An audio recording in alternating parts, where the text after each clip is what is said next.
What are your strengths as a relationship counselor?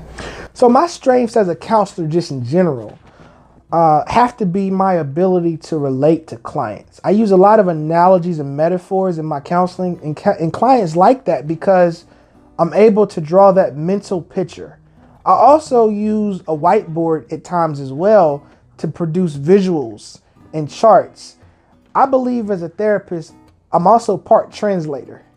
It's my job to receive a lot of times what the spouse or the spouses are saying or the individual is saying and help reframe or regurgitate that information back out so there's clarity.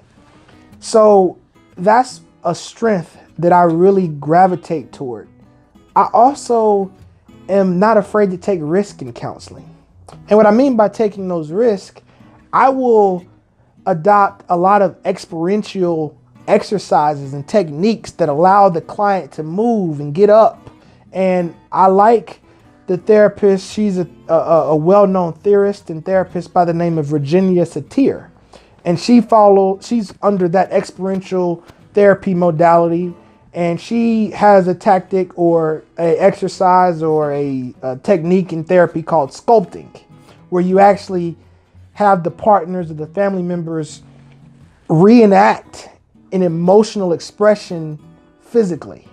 So that would look like putting the couple together, taking them apart, telling them to step apart, step together, hold their hand, let go of their hand, just to give you kind of examples of what that looks like. And I view therapy as an art.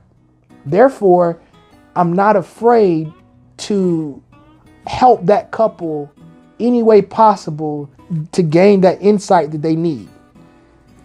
And that's a strength of mine, to not just be the traditional therapist.